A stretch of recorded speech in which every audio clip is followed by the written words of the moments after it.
part of United Methodist Women. But that just scratches the surface.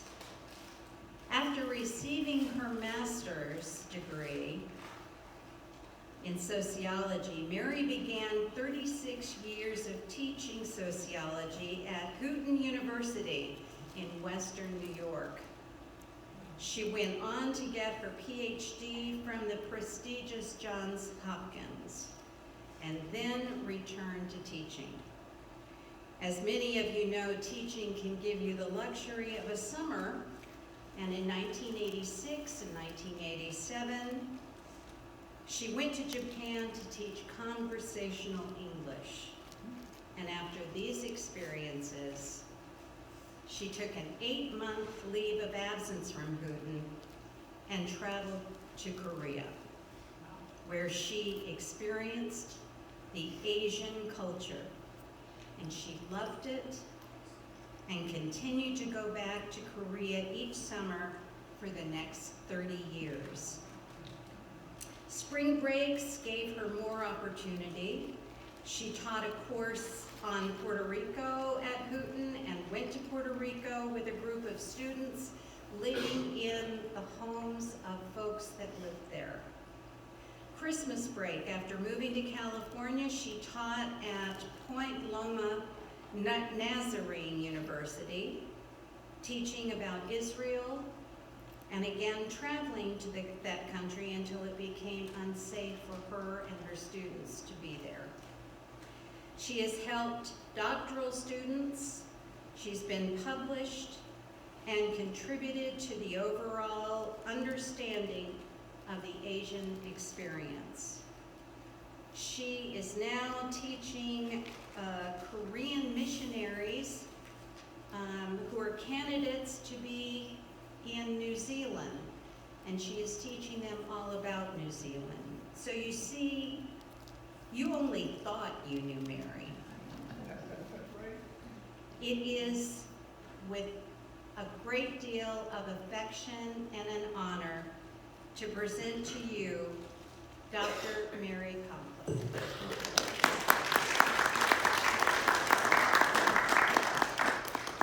I also would like to thank you for being here. I know you have other things to do. But it was a lot of fun for me to prepare for this presentation, because I got to look at pictures and more pictures and more pictures that brought all of the good things that I have experienced in Korea to mind. So it is just a joy to bring all of this together to talk to you about. In many ways, one of the things that I hope to accomplish today is to help you understand how Korea is an example of an ugly duckling that becomes a swan. That in a relatively short period, starting about 1960, Korea was nothing. And from 1960 to the present, Korea has blossomed. And I have had the opportunity to witness some of that blossoming across the 30 years that I have been going to Korea. And so when I began to think about how long I had been going to Korea, the idea of talking about how Korea has changed was one of the things that came to my mind. Last summer, I had the opportunity to go to Korea, that is South Korea, for 7 weeks, August 10th to September 27th. I had been asked to teach English and to present materials on various world religions: Buddhism, Judaism, Islam, and Roman Catholicism, to the Korean missionary candidates. There were 4 families that were a part of this group.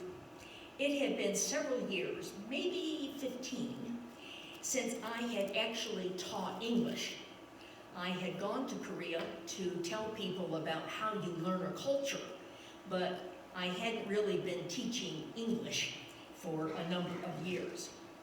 But it only took me a day, and I was back in the groove. Remembering to speak slowly. If they didn't understand, repeat verbatim what you said the first time. And trying to encourage them as they made attempts to use their English. Now, developing the PowerPoint presentations on the different religions was a little bit more taxing. But fortunately, I had started the job before I left, and so I was able to take some of the time I had to finish up the presentations. We're ready for a new slide. Is there a clicker? No. Okay. Yes, it's wearing a white jacket. Yes, the clicker is the white jacket in person. Okay, very good. Now, on this, maybe we could turn off some lights. Turn off the ones that are marked from the top.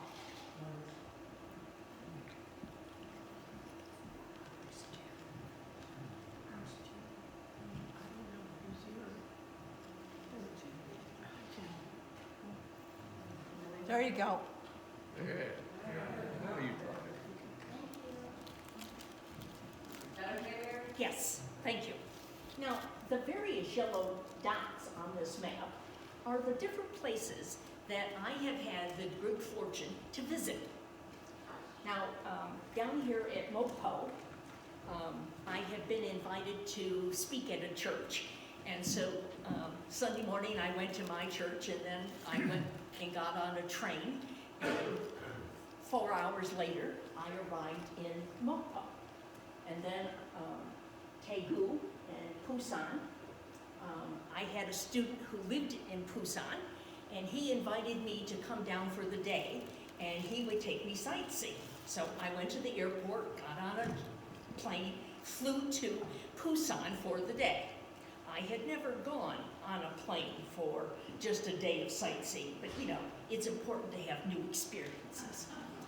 And this is Daejeon and Suwon. Over here is Conklin and Soraksan. Sorak is a mountainous area that is right on the edge of the East Sea, and it is known for its fall colors. One of the problems of only going to Korea in the summer is that you don't get to see this.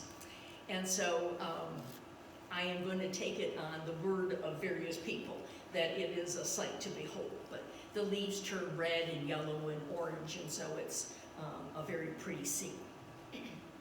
And I have visited a couple of different places along the demilitarized zone. They have built various observation points, and so friends have taken me to see those. So I've had a chance to see some of the countryside.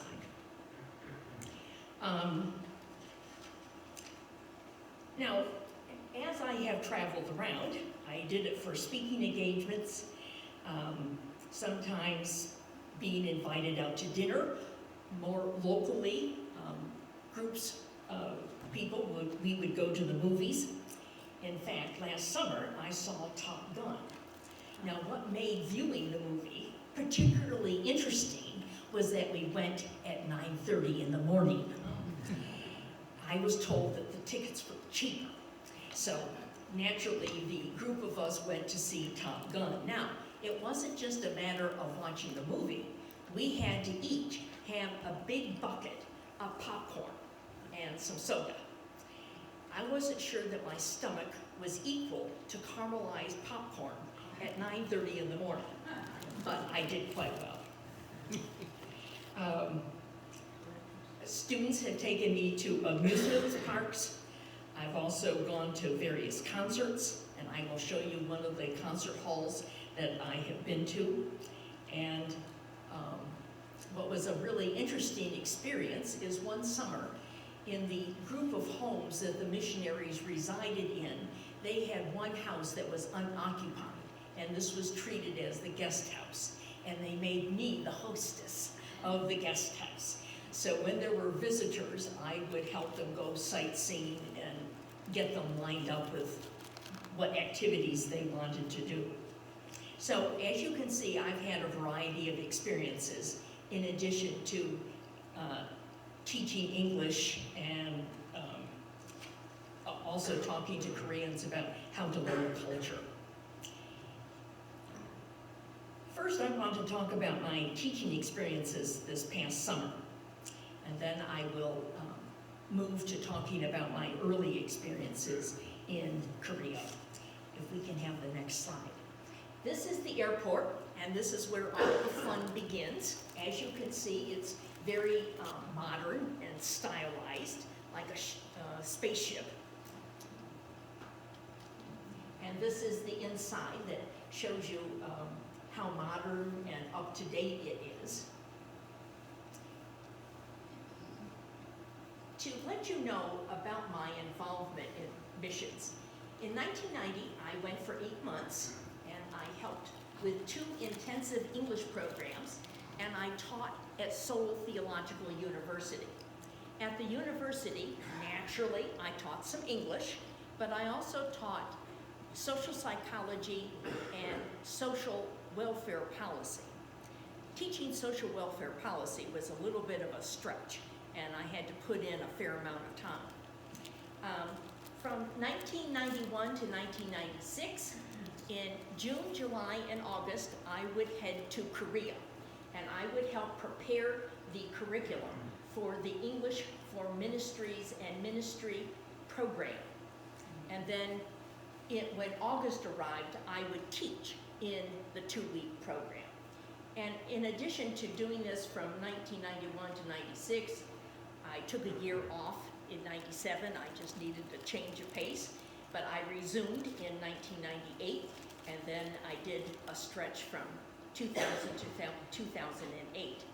If you drop down from 2000 to 2013, I would then make 2-week visits, and I would present a series of lectures on how to learn a culture to Korean missionary candidates. Now, to help you understand why this was so important is that Korea is tremendously homogeneous. They have very few other groups in the country. They have a smattering of Filipinos. Increasingly, they have a smattering of North Koreans, but the bulk of the people in Korea are Koreans, so that they don't have the benefit that we do in this country of being exposed to Mexican Americans or Italian Americans or other ethnic groups. And here, even in Annapolis, you could go to all kinds of restaurants representing different nationalities. In Korea, when you go to restaurants that represent different nationalities, interestingly, the food tastes Korean. I was really interested when I first went to a Chinese restaurant. Now, I have spent time in Hong Kong and Macau, so I know what Chinese food tastes like. And this wasn't it. But at least it was not hot, it didn't have red pepper, and therefore I welcomed the opportunity to eat Chinese. Mary, would you stand, I can hear you, but I don't know about the people in the back. Are they, when you step away from They the can mic, hear. Can they hear? Move up. Okay, and then in 2022, I went for 7 weeks to teach English to Korean missionary candidates. And for this year, I have already signed up, and I will be going the middle of August, and I will be staying until the middle of October. Wow. October is when the program ends, and the candidates are recognized as full-fledged missionaries. And I have never seen the ceremony that they go through. And so I thought I deserved it. So I will be staying until the end in October. Also, I have never been in Korea in October. And so I don't know what is going to await me, whether or not there will be colored leaves. Seoul is far enough north that in terms of the climate. The leaves should change, but who knows? It's important for me to have new experiences, if we will. Now, there have been about 6 mission training centers, and this one I think was number 2. It was my least favorite. It was out in the middle of nowhere. You needed a car, and you would have to drive for 10 minutes to get to the nearest store. And so whenever I went out there, I was like a prisoner. I arrived, and I stayed, and then I left. But anyway, it was a good time. This is the Mission Training Center where they didn't supply filtered water. And so for the week that I was out there, I learned how to brush my teeth in barley tea because I assumed they had boiled the water for the tea. And I didn't get sick, and my teeth didn't turn brown. The picture now is the present mission center. And while this picture doesn't show it, there are 3 different buildings. This front building is a series of apartments for missionaries who are on furlough. And when they come back for the time that they are in Korea, they don't have homes to go to. And in most cases, homes are small enough that you can't go live with your in-laws or your own parents. And so this has met a real need.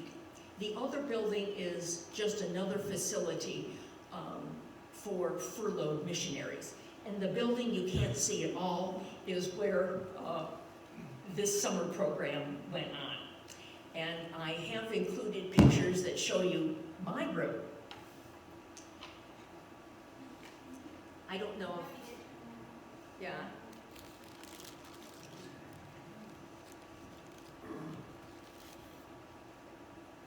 Okay, this is my palace. The entry door was right here, and you can see that I had massive counter space for meal preparation. And I looked out, I had a bed, and it was a double bed. So, you know, hey, good things come to those. All right. And you can see my little pantry area there. Now, I had a 3-burner cooktop stove and a washing machine. Now, if you will observe the washing machine closely, you see these little pink slips. That told me where the power button was, the wash cycle that I needed to use, and the rinse cycle. It was very frustrating when the machine wouldn't work because I only knew those 3 buttons. And this is my humble bathroom. Now you can note the handy position of the shower. Oh, right in the open room. Yes, right in the open room. And the trick in bathing was to not baptize the entire bathroom. And while this picture doesn't show it, the towel rod was right there. And so in addition to making whatever preparations one does to take a shower, you also had to remember to take the towel out of the bathroom because you didn't want it wet. And so it was just a really interesting experience. Here I am leading chapel one of the mornings, and you can see that people are reading along with me. Now a picture of me doing chapel from the other side of the room. But this shows you all 7 of the candidates. This couple were planning to go to Hungary as missionaries. This woman had already been a missionary in the Philippines and was planning to return. These 2 were headed for Uruguay, Montevideo.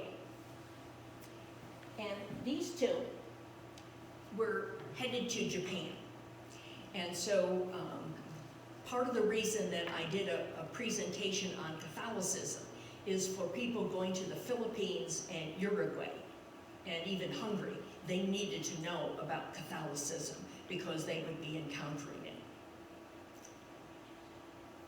Now the daily schedule, rise and shine around 7, it was up to me. 9:30 was English chapel. 10 to 12 was English class every day. 12 to 1, lunch with students. And then 1:30 to 3:30 were various afternoon activities. A couple days a week we would teach English in the afternoon, but on another day we tried to do something a little bit more relaxing. Pat Brodsky had tried to bring me along in card making, and so I took along the equipment I needed to do card making with them.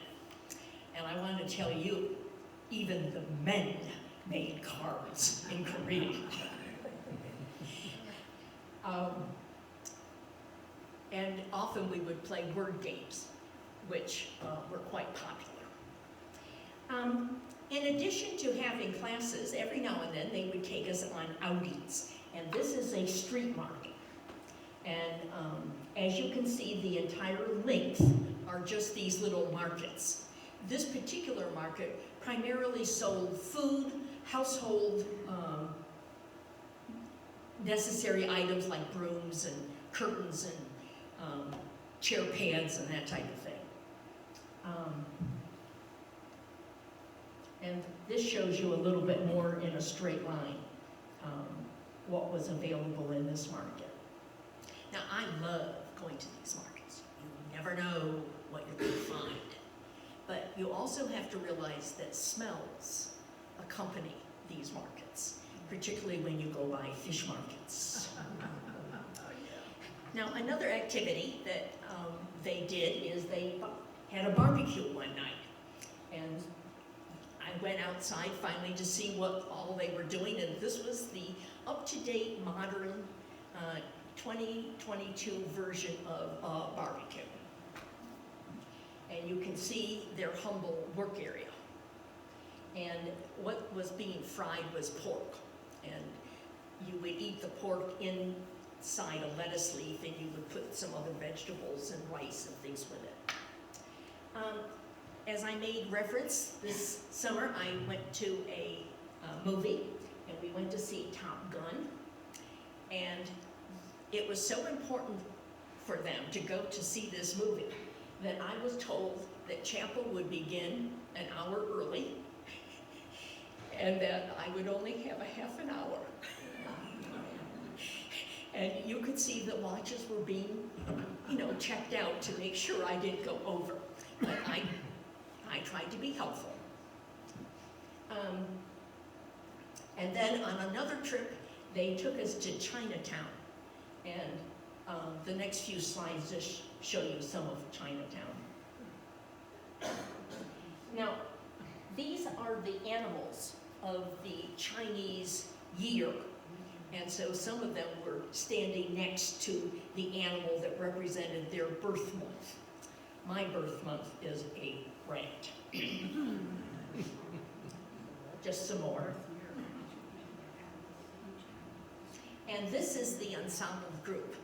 We had never had a picture taken in a formal photographer studio.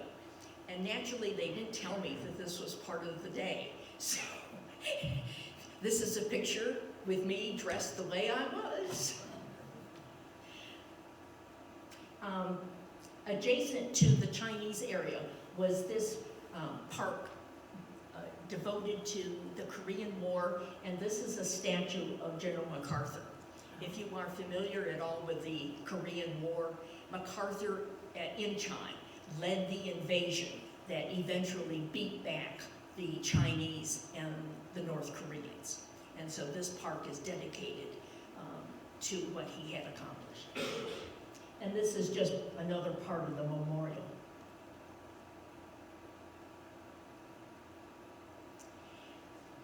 One of the benefits of being in Korea at a different time of year is that you also encounter different holidays. And the holiday that I encountered this time was Chuseok. Chuseok is a major mid-autumn harvest festival. And in South Korea, it's a 3-day holiday. And boy, did those candidates want all 3 days. And it is a time when typically you go home to visit family and relatives. And unfortunately, COVID kept one family from going to their family because somebody at home had COVID and they just didn't dare risk exposing their children to COVID.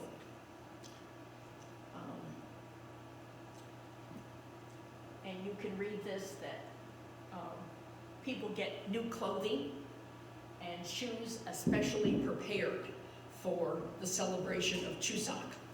And so some of the young children were modeling their new clothes that had been bought for them for Chuseok. So it was a whole different experience. But the other thing that I was totally unprepared for was the outpouring of remembrances by all kinds of church people. There was one lady who must have brought in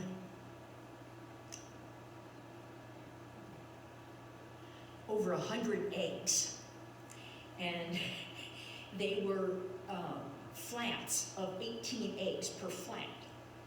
And they were going to try to give me 2, and I said, whoa, no way can one person eat that many eggs, give it to somebody else. And so all of this food that was brought in was very carefully shared. And I can't tell you how many gifts of grapes, black grapes, green grapes, some of the largest peaches, and I'm not exaggerating, were like this. It took me 3 mornings to eat this big a peach, and they were good. It wasn't as though they were bad inside.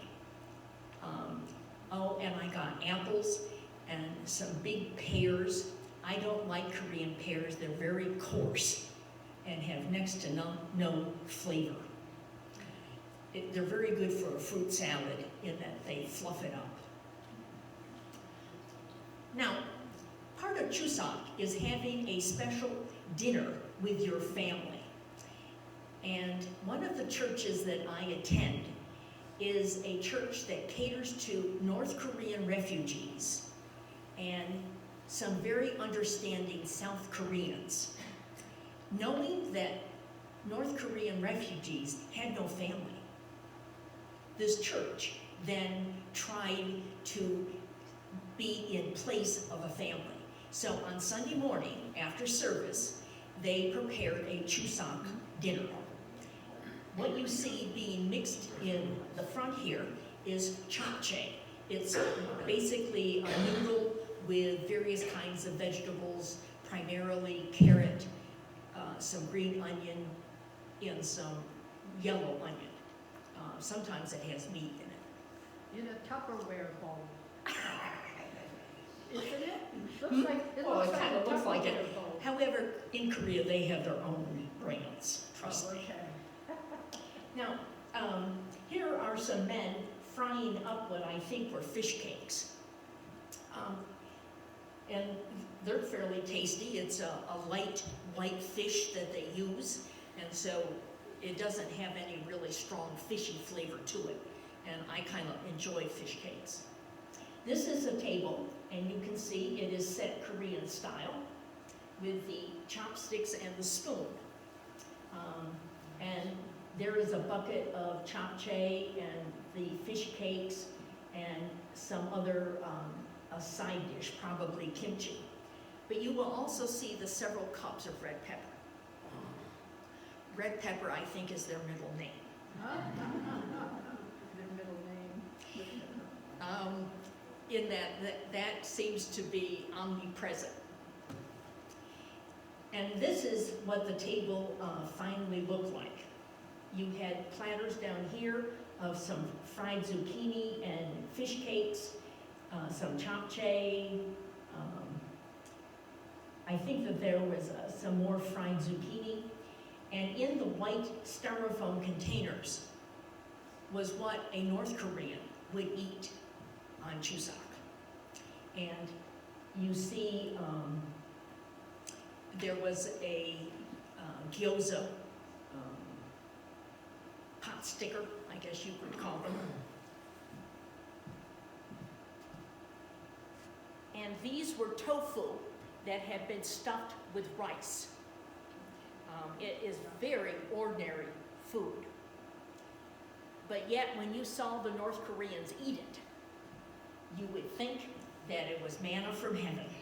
Well, that's just because they're limited to 1,200 calories a day in most cases. Yeah. I mean, you're not going to be fat and live in North Korea unless you're of the at the political level. Now, this is chusak, American style. You can see the lettuce and the kimchi and fried zucchini and japchae. Once again, I think that they had forks and knives out, but bowls of rice. And this is a fairly conventional chusak dinner. Mary, would you say that there's more food on that holiday than would normally have been on a table? Well, like at Thanksgiving, we bring it all out. Do they do that then too? To a degree, To a degree. but just as Thanksgiving dinner for most of us consists of dressing, turkey, you know, a chusak dinner also has a stated menu. And the items that I identified are sort of like the standard. But certainly it's more lavish. Now, one of the other activities that I got involved in, this is the next slide. Yep. Okay. Do you like this one better?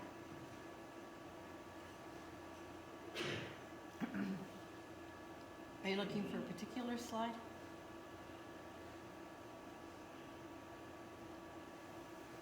Yes, no, this is fine.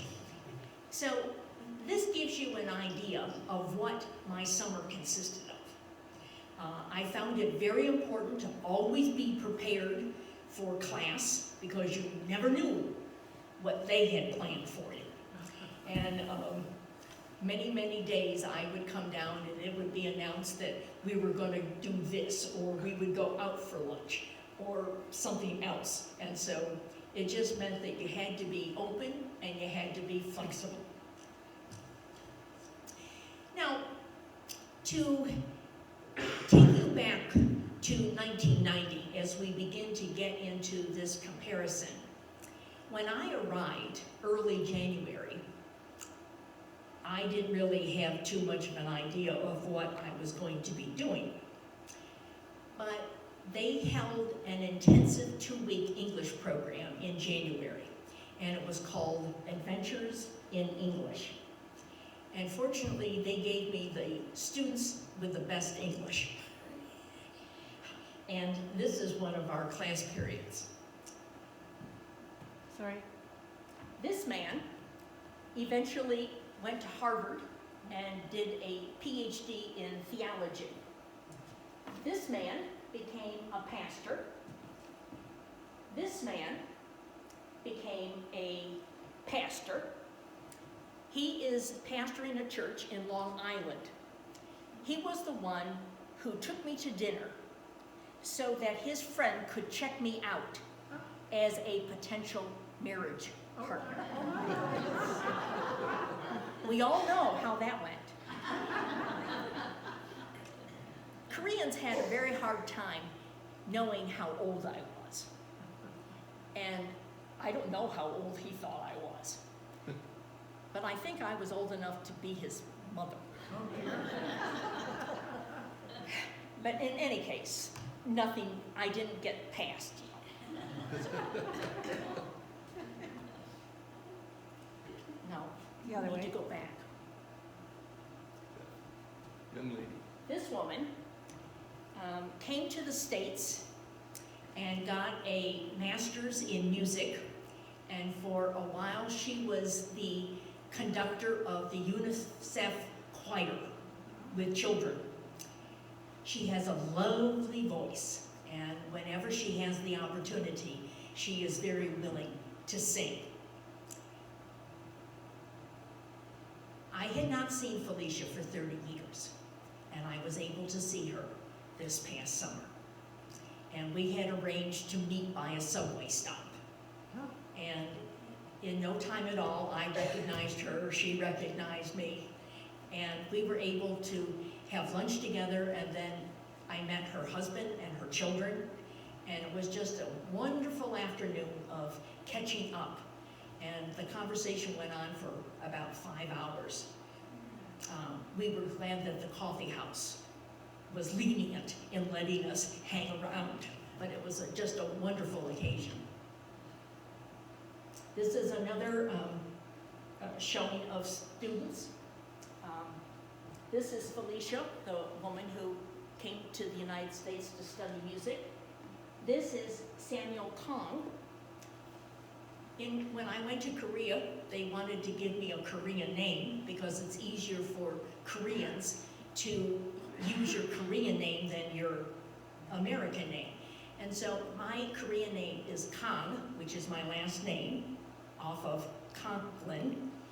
And the other names I have are Mi He. And my Korean teacher gave me my name.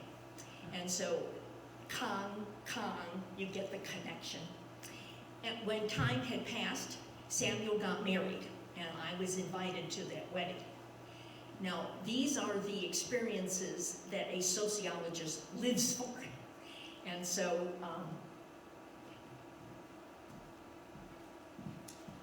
this fella, the one who wanted to marry me, was very gracious and facilitated meeting me at the subway and taking me to the church so that I could go to Samuel's wedding. So it was a very nice outing. So these people, I have stayed in touch with some of them, but this is why it's fun for me to go back, is to see what they are now doing. After AIE was over, I invited the group over to my house for a meal. And I very carefully selected the meal so that it would be suitable for Koreans. And I knew that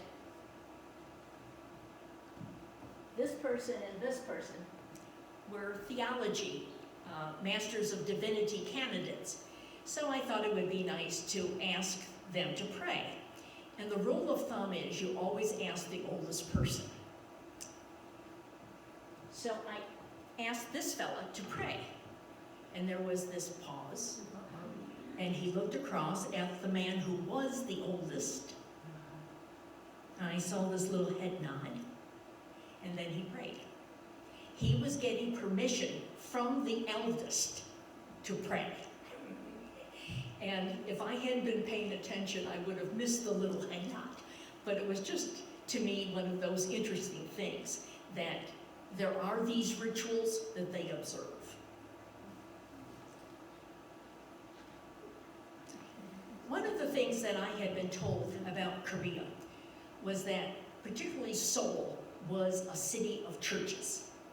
And when I arrived in 1990, this was a very common sight. And out of my apartment window, this is the kind of scene that I would see. Red cross upon red cross upon red cross. And it is one of the distinctives of Seoul. However, when I went to Seoul this summer, there were a few red crosses, but a lot of them just were no longer being turned on. And I found that that was significant in some ways, as it underscored the falling away from church that has occurred in Korea. That people are just no longer as devout as they once were. And that often comes with an improvement in the economy. As people become more affluent, there is less interest in church. Because, look at what I have achieved, begins to be the attitude. And so people just don't make as much time for church. Where it has really hit the Korean church is with teenagers. That there used to be a robust program in Korean churches for teenagers. They would have service Friday night and then an all-night Friday night prayer meeting, and in the morning on Saturday they might have breakfast, more prayer, and then they would go home. And you just aren't finding that kind of piety anymore. Now, maybe you have heard of the largest church in the world, Yoido, Full Gospel Church. And this is the building, and this is their education facility. Yoido Full Gospel Church is thought to be the largest church in Korea. It accommodates about 25,000 people per service. Okay, who wants to grow the church? And the church has at least 5 services each Sunday. 2 of the services are just televised, or a service previously held is re-televised or whatever. Each service has its own choir, orchestra, and organist. And when I mean choir, I mean a choir of like 50 people. And an orchestra with about 30 to 40 people. So it just helps you to underscore the size of the ministry that goes on in this church. Now, one of the times when I went to Yoido, we were given a tour of the church. And this is where I learned that the nearby bank that has the church's account closes on Monday, just to process the offerings.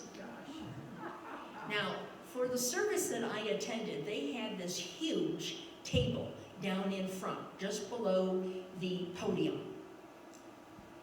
And it was covered with bags that had been passed all over the congregation. And if you stop and think that that happens 5 times, that was the right word. It's just staggering. The service that I attended, they provided translations, and they offered translations in about 7 or 8 languages. So you could take your pick. The pastor of Yoido, Paul Cho, is the one who pioneered the idea of cell groups as a way to increase biblical instruction to the people. You can imagine if your church has over 100,000 people, that you need some way of helping them to connect and to have individualized instruction. And that is what occurs in the cell group. Look at the tech team in the center there. That's the tech, like, there's a whole television camera crew, Yeah. Wow. not just someone with their cell phone. Now, this woman is dressed in a hanbok, which is a Korean traditional dress. And it's very common to see older women at church in their hanboks. The church that I went to, on Sunday, a lot of the older women would wear hanboks because it was their way of showing respect that they were in the Lord's house. But as you can see, it's a fairly full house. What year was this? 18. Before or after COVID? Oh, before. Okay. This was actually a slide I got offline. Okay. But Looks All like, right, fair enough. looks like it was 10:47 in the morning on the year of 18. Oh, yeah. Yeah. it's That 18 would be seconds. my guess. Now, this was the church that I attended.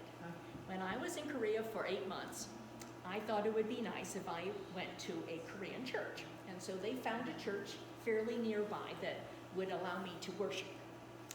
And the reason I say would allow me is that they would then feel the need to find somebody who could interpret for me. I remember one Sunday arriving at church and not finding my little interpreter.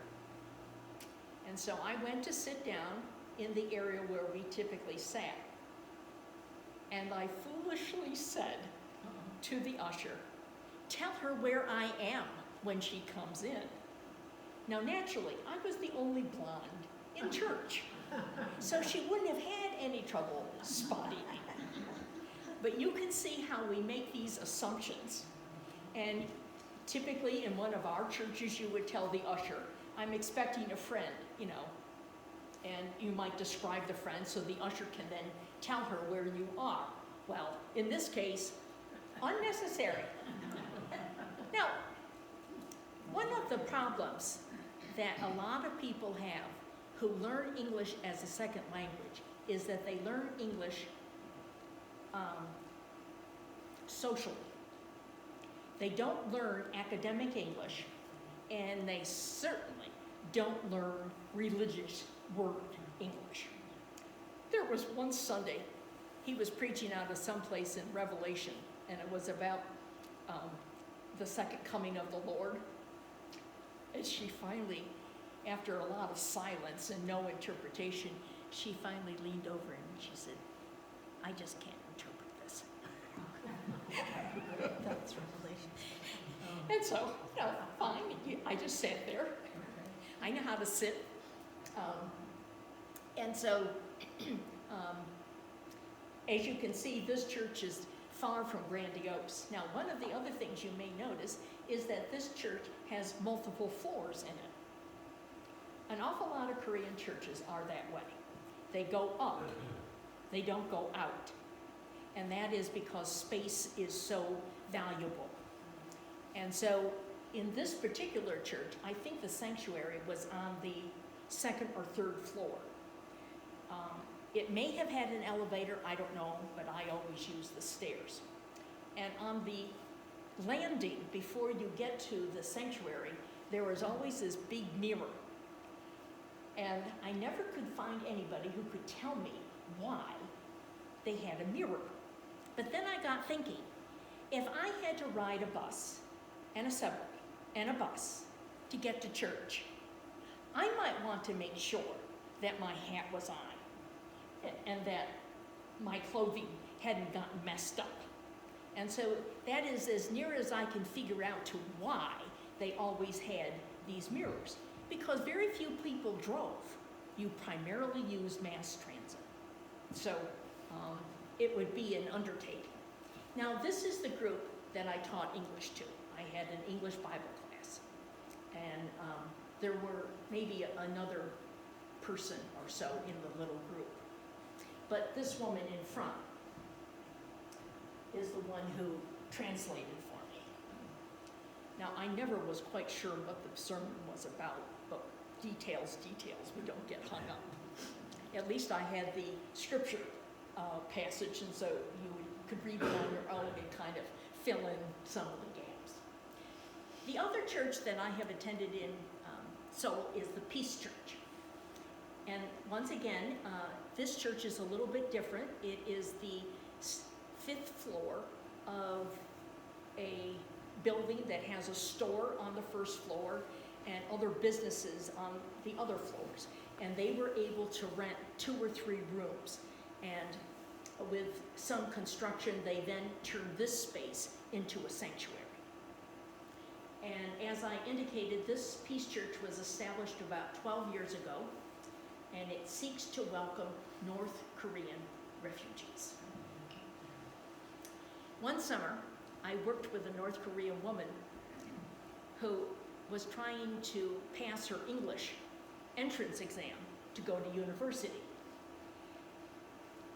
The Korean government had made a program whereby any North Korean could go to university free if they could pass the entrance exam. So here I was working with her on her English.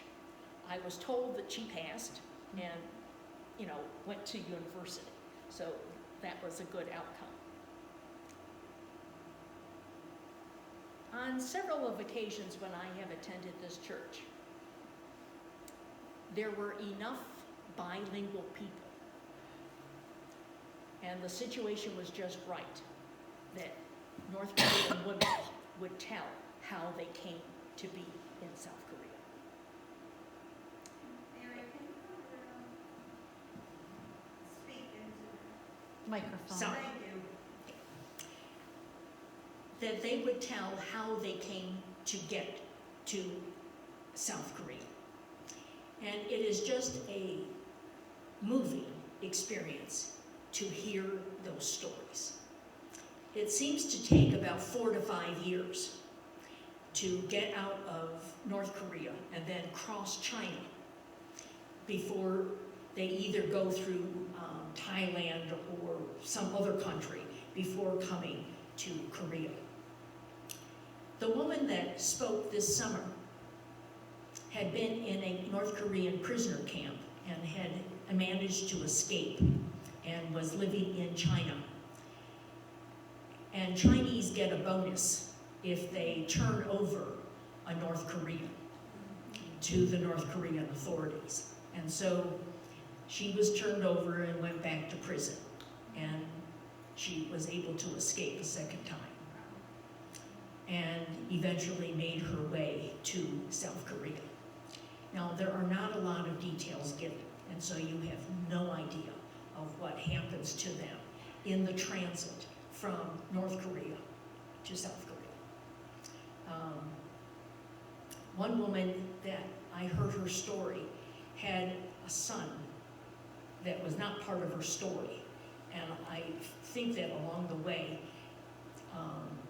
she had been impregnated, and then not only was she responsible for herself, but she was also responsible for this child, to bring the child to South Korea.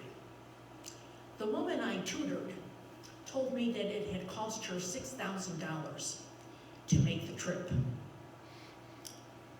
And she had worked doing something so that she was able to raise $18,000 to bring her sister, brother-in-law, and their child to South Korea.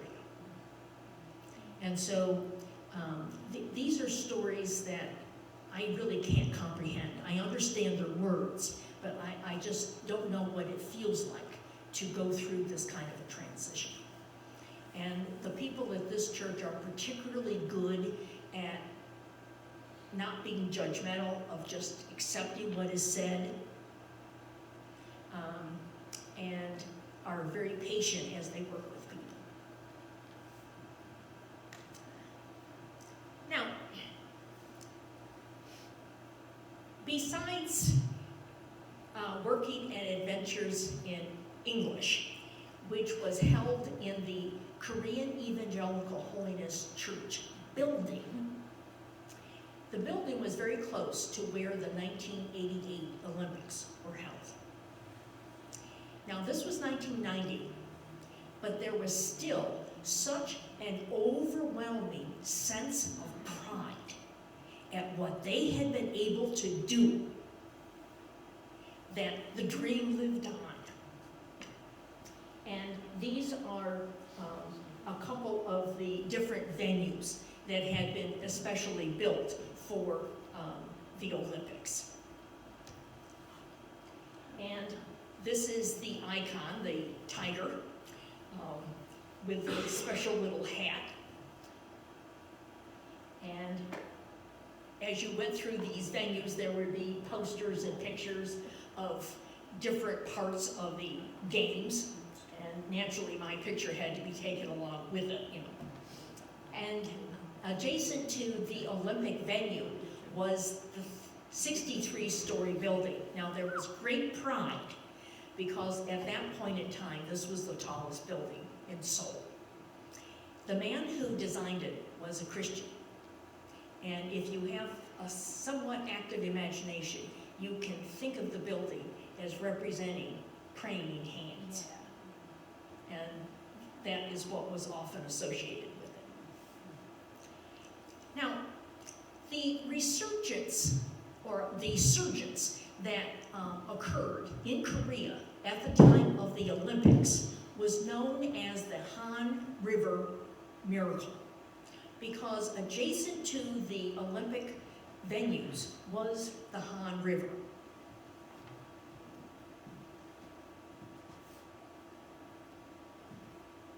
The Han River, for many years, was not deep enough to allow ocean-going vessels So they could start their journey, but then they would have to offload their ships before they got to Seoul because it wasn't deep enough. Some efforts have been made to deepen the channel so that ships can go farther inland.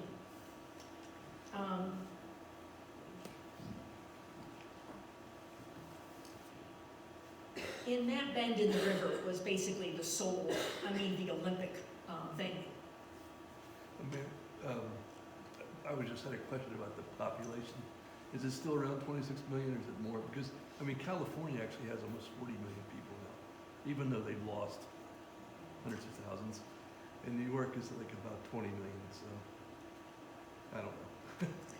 I'm just, just being If you go home and go on Google, you will find not this figure of 26 million, but it has to do with how Seoul is defined. Right. If you define Seoul just by its border, then it may be just 9 or 10 million. But when you take the whole metropolitan area, yeah. then you reach 26 million. And this is certainly not the largest city in the world. I think India or some places in China may beat out Korea. But anyway, it helps you to understand just how sizable it is. And it can easily take you an hour, hour and a half to travel on the subway from one side to the other. And it almost becomes a day's journey to drive across, just because there are not a lot of through roads that take you easily from one side to another. Could we go back?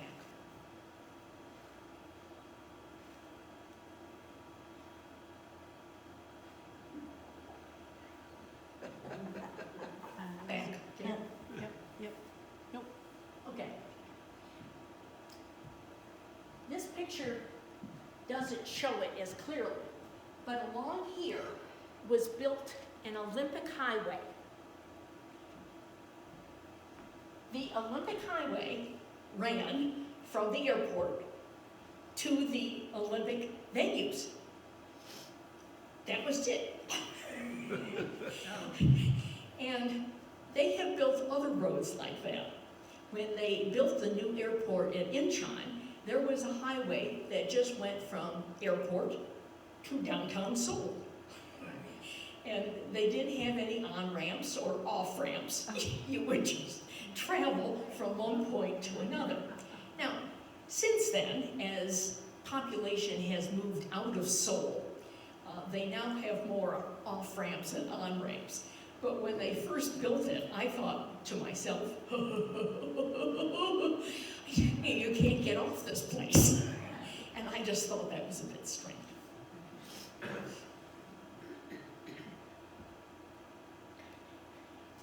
All right, when the Olympics were built, in addition to the Olympic highway, they had finally built a fifth or fourth line in the subway system. So when I was there in 1990, this is the subway system that I had to deal with. And most of the time, I stayed on the Green Line.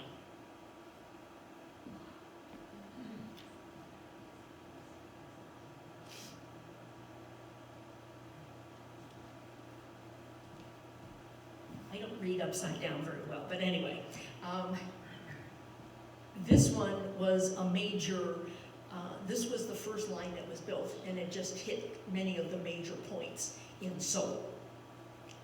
Oh, This is what the subway system is today. There are 9 lines.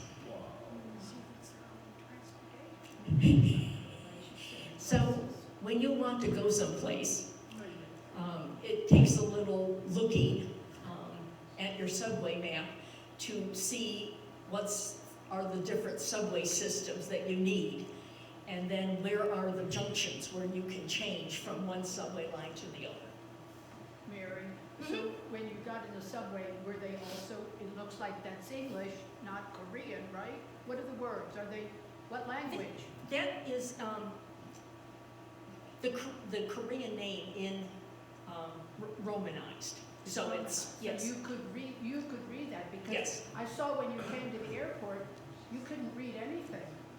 The signs that I saw in your airport picture were all written in whatever. Well, no, I mean, they were- typically in the airport, you will find signs in English, Okay, well, when because I it saw is an your- international airport. Right, when I saw your picture, it didn't look like there Oh, was okay. any English. You'll look later.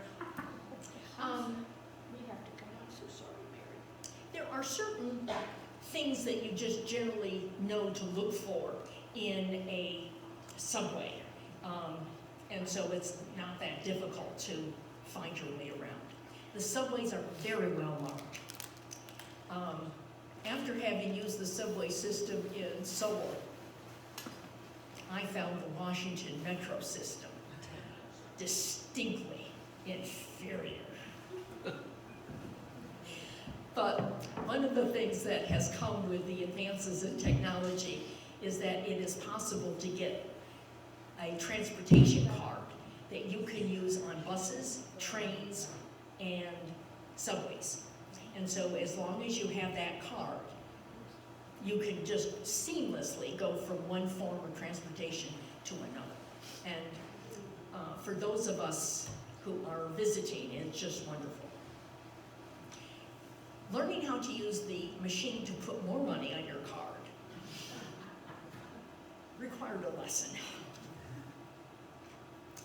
Now, the longer I stayed in Korea and got to know people, various people would take me on trips, and my Korean tutor was part of a group of people translating the Encyclopedia Britannica.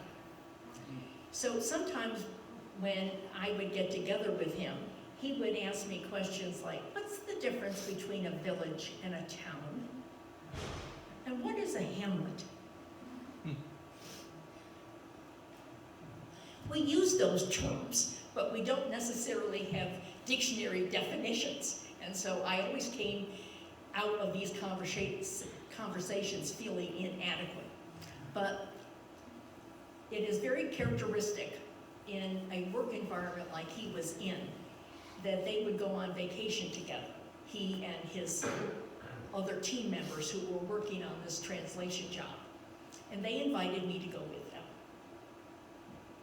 And I never knew what I was in for. A missionary who had lived in Korea for quite some years did tell me to make sure that I took sleeping gear that I could wear in public and be decent. So I went out and bought a shorts set, and that's what I wore as my sleeping gear. Because we would come in at the end of the day, everybody would change into their sleeping gear, and then we would gather around and play games. And so, boy, was I glad that I had been tipped off. Those little nightgowns just wouldn't have cut it. But on one of the trips, they took me to southern Korea, and this is where I began to learn the early history of Korea. That it was divided into 3 kingdoms. The Pom, the Pekche, and the Sho. This was occupied by Japan, the Kaya. And as time went on, the 3 of those merged together in 1390. And that kingdom continued to exist up to 1910.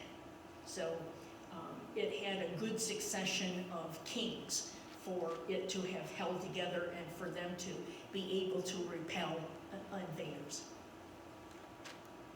And these are the tombs. Oh. Now, some of the tombs have been opened up and they have found all kinds of gold ornaments and various types of bowls and spoons and whatever.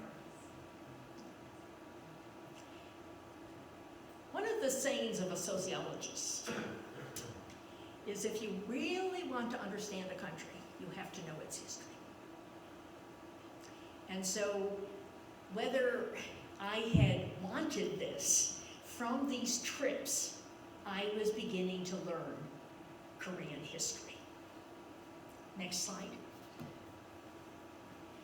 And my education was continued at Independence Hall. This was only about an hour away from Seoul. And this talked about Korean history from prehistoric times up to about 1970. And as you can see, it's quite a layout. Here are some more of the buildings that composed the whole complex. Wow. And this is an overview. Independence Hall is a complex that is a Korean history museum.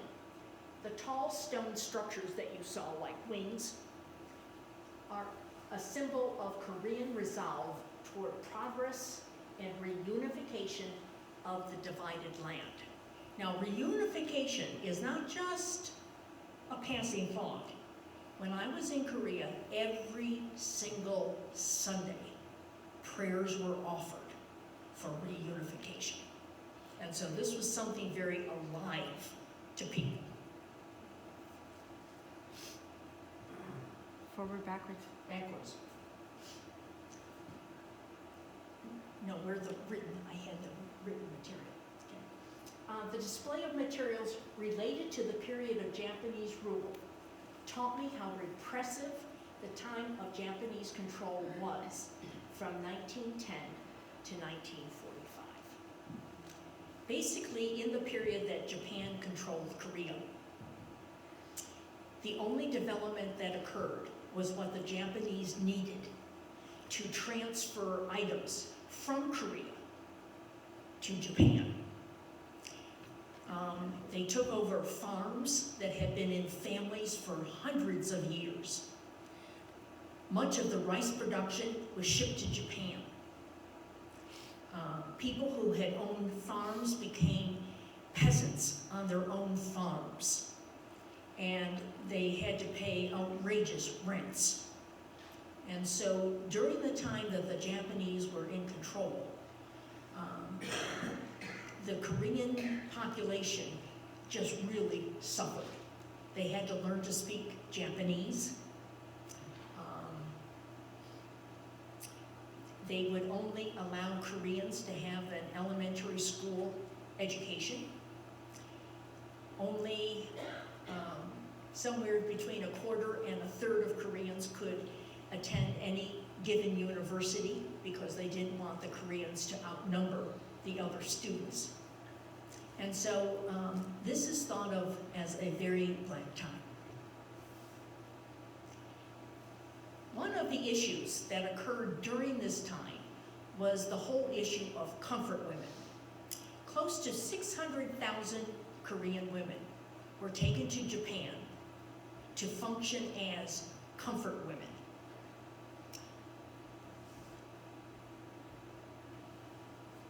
I guess what I put up there is about the best way to explain it, that they just became sex slaves that in effect, if you'll excuse the wording, serviced Japanese soldiers. And being taken as captives and given no choice in what they did caused irreparable emotional harm. When I visited Nagasaki, which is in Japan, there was a museum all about the Korean comfort women in Japan. But the Japanese government will not admit that they did this. And this is a sore point between the two countries. And I found it interesting this summer when I was riding the subways that in some of the cars there would be comments made about what the Japanese had done to Korea. So this is not a period that has left people's memory. One of the things that the Japanese did was to build, yes? Just real quick, there was several 100,000 probably Korean women that were forced. There was also thousands of Filipino women that were forced. But what a lot of people don't know is also hundreds, if not up to 10,000 white women, especially Dutch women, were forced into that line of, yeah. So I mean, the Japanese were not overly selective, shall we say? They didn't use, well, they didn't use black women Mm. for whatever reason. This was built by the Japanese during their time of control in Korea.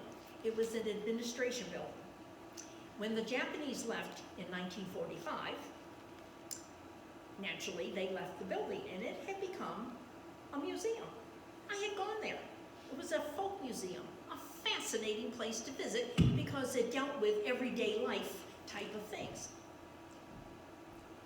One year when I went to Seoul, all of a sudden the building was gone. You know, you double check your eyesight and, you know, clean your lenses and look, and there was no building. The Koreans had torn it down because of the fact it had been built by the Japanese. Next slide. Now, this is currently what that downtown area looks like. And if you look in the background, there is no white building because it is gone. And this kind of dislike is something I don't understand, that they would tear down perfectly good buildings just to wipe out any remembrance of the presence of the Japanese. Just go on. Now, while we are talking about progress and the fact that with the Olympics, the Korean economy began to move forward, these are some statistics about the auto industry. The auto industry was encouraged by the president in 1960 to get started. And this is an industry that has been supported by the government. You know, given rebates, whatever they need, leases. And so it is no wonder that Korea has, their auto industry has grown so markedly. And this is just some more indicating the growth of the automotive. Now, one of the things that is needed for any country to excel is you need a stable government. And finally, by 1987, they had a stable government.